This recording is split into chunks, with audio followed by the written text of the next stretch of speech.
mi último día acá en el GAP. Quiero decirles públicamente también mi gran agradecimiento.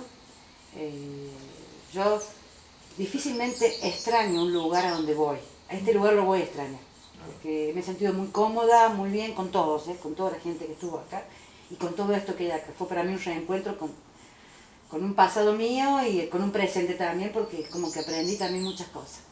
Ahora, yo tengo una gran admiración por vos, Pedro, y en Argentina no conocen mucho esto del Proyecto GAP, y creo que me voy con esa responsabilidad realmente de difundirlo. ¿Vos qué nos dirías a todos estos chicos, porque esto lo va a ver chicos, jóvenes, adolescentes y universitarios, qué le dirías sobre GAP o qué hay que hacer en Argentina para lograr un poco lo que vos has logrado acá? Bueno, primero yo creo que hay que explicar qué cosa es el proyecto GAP, qué cosa es el santuario, que tú lo has visto y has filmado. Los santuarios, nosotros tenemos en el Brasil 4 santuarios. Este es el mayor santuario que está en la ciudad de Sorocaba. Y hay otro en Paraná y otros 2 pequeños aquí en San Paulo.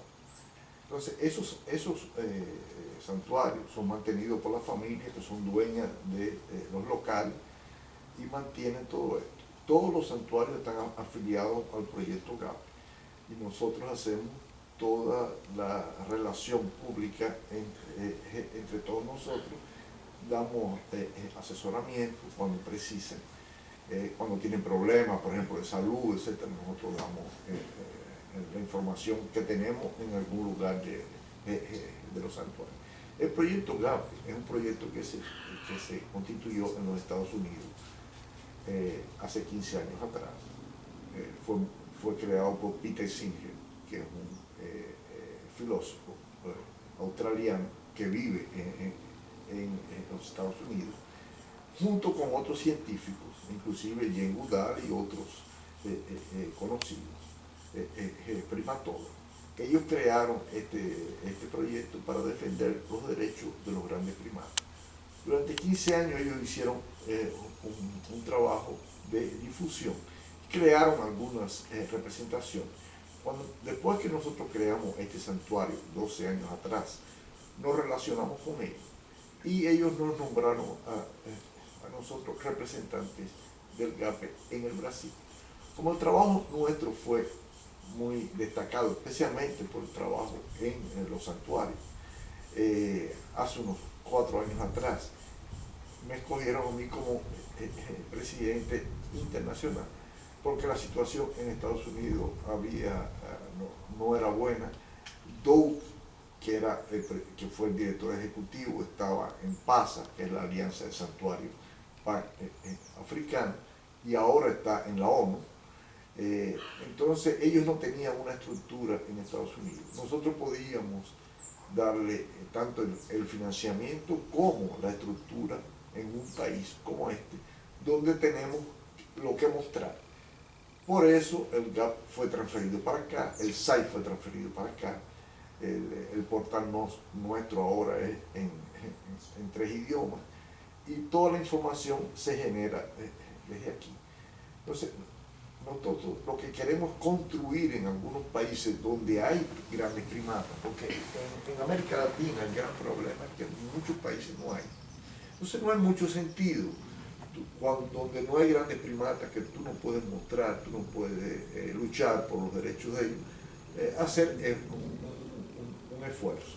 En Argentina no, en Argentina hay 30, 40 todavía, en zoológicos, escondidos tal vez, y hay un trabajo a hacer, es el trabajo que nosotros hicimos aquí cuando comenzamos 12 años atrás. Comenzamos a denunciar los maltratos y fuimos recuperando todos esos chimpancés. Hoy los chimpancés de circo todos están en nuestro santuario. Nosotros tenemos actualmente unos 80 y tantos grandes primatas en los 4 santuarios nuestros. Lo que sobró son chimpancés que están en zoológicos, que eso es más complicado porque los zoológicos son generalmente del gobierno o municipales o estatales, y es más complicado sacarlos de allí. Y hay un movimiento en la sociedad de zoológicos que no quiere abrir mano de ellos porque considera que los chimpancés son una atracción para el público. ¿Qué sucede en otros países también? En Estados Unidos, por otro lado, por ejemplo, no hay interés de los zoológicos en mantener chimpancés. Mantienen los que tienen, pocos, y considera que los chimpancés es un problema para el zoológico, por los problemas que se crea, por la necesidad de tener un recinto complejo, grande, que les cuesta mucho dinero. Entonces, allí no hay esa problemática que hay en algunos países que insisten en mantenerlo. Entonces, la lucha nuestra aquí inicialmente fue contra los circos, que los circos tenían muchos chimpancés. Tenía un circo, el Circo García, que llegó a tener 26 chimpancés en 2 carretas. Los reproducía y los vendía.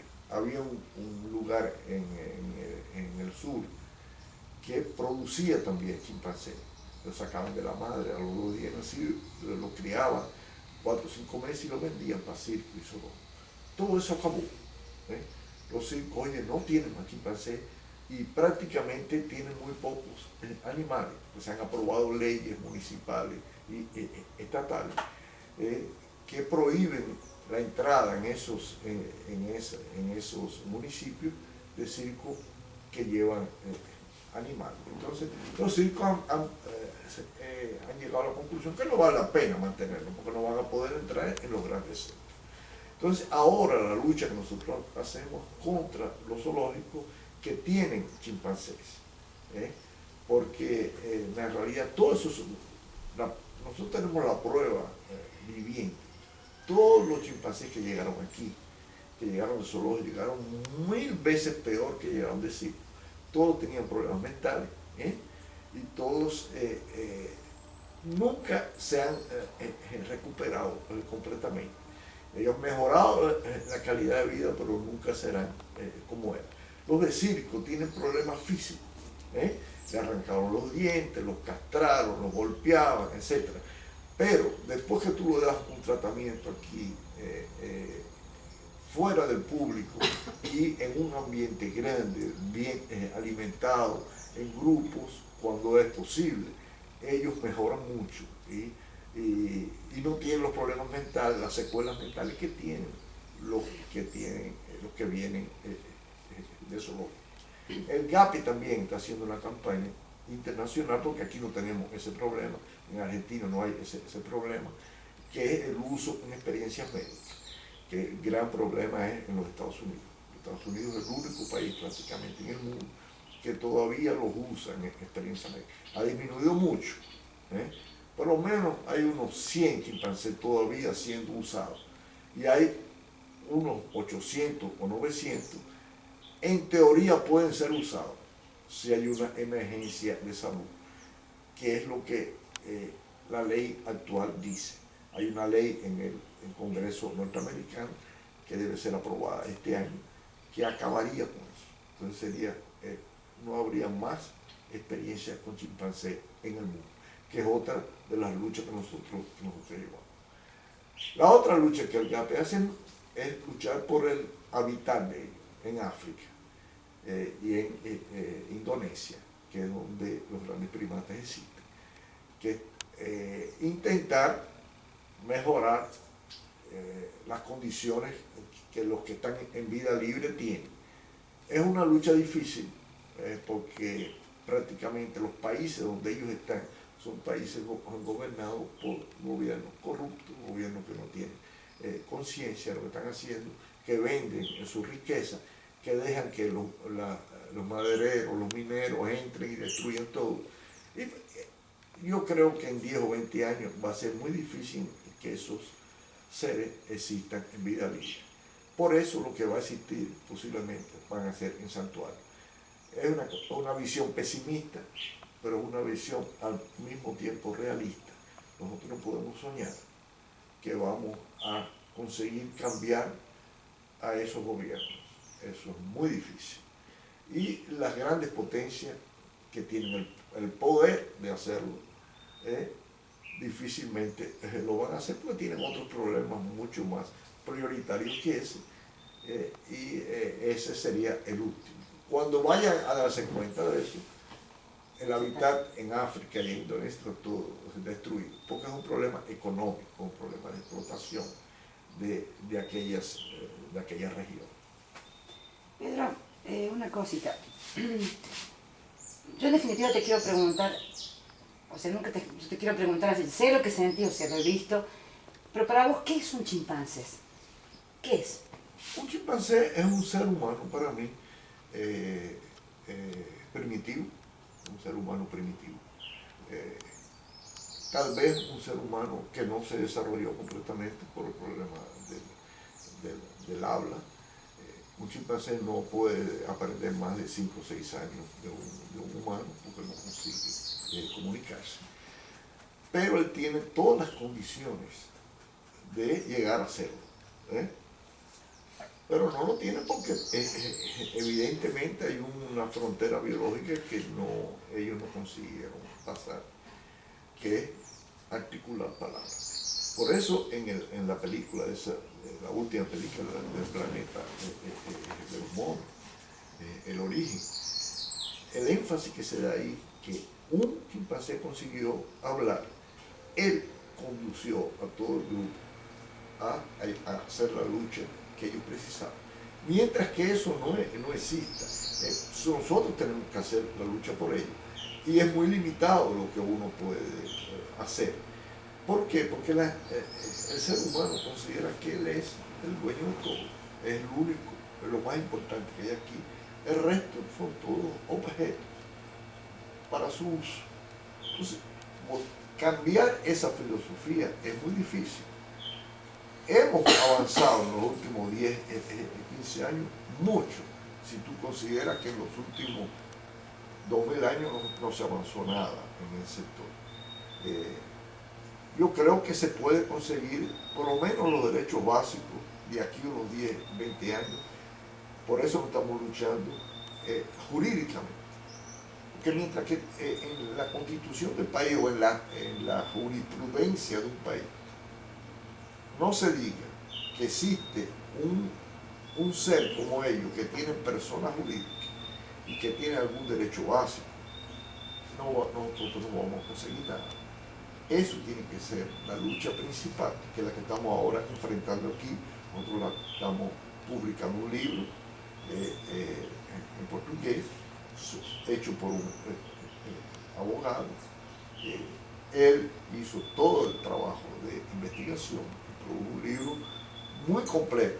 Nunca se ha hecho un libro como ese en el mundo, porque es un libro que ataca directamente a lo que nosotros creemos, que es la personalidad jurídica de los grandes primates. La Constitución brasileña existe. Las personas y el resto son objetos.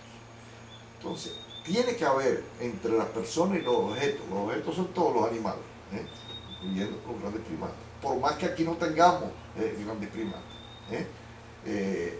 Entonces, hay que hacer una nueva clasificación entre sujeto y objeto, de algo intermedio. Eso es lo que nos estamos intentando hacer. Ese libro, que mañana lo vamos, es decir, el lunes próximo lo vamos a lanzar públicamente, ya lo estamos distribuyendo entre los principales jueces y los principales tribunales del país. Para cuando nosotros desafiemos a la justicia, ya sea con un habeas corpus o con algún otro instrumento jurídico, nosotros consigamos que esa justicia esté preparada, tenga la información necesaria para hacer un juicio de valor de eso, que es lo que hasta ahora no hay. Nosotros entramos con habeas corpus, pues tú te encuentras con la mayoría de los jueces no tienen idea que es eso. Entonces tú tienes que construir toda una jurisprudencia, que es lo que ese libro está comenzando a hacer. Nosotros pretendemos hacer ese libro en español, pretendemos hacer ese libro en inglés, de forma de ir a esos países importantes que hablan español e inglés, donde se puede en algún momento en el futuro desafiar a la justicia para que ella se pronuncie. Entonces, para mí un chimpancé, repitiéndote, es un ser humano primitivo, que tiene todas las condiciones de inteligencia, de llegar a ser un ser humano normal. No lo será en una generación, en dos, en tres, no sé. La evolución de ellos ha sido muy lenta comparado con la evolución nuestra. Pero tú tienes que pensar que hace 50.000 años atrás el ser humano no hablaba.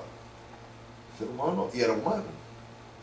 O sea, el chimpancé estaba en la misma categoría de él. Y él era un chimpancé y los humanos eran humanos por las razones que se establecían, que no son correctas. Porque si existe una diferencia tan grande, si el problema es el habla y el ser humano no habla, no, o era un chimpancé o era un grande primata, no podía ser humano.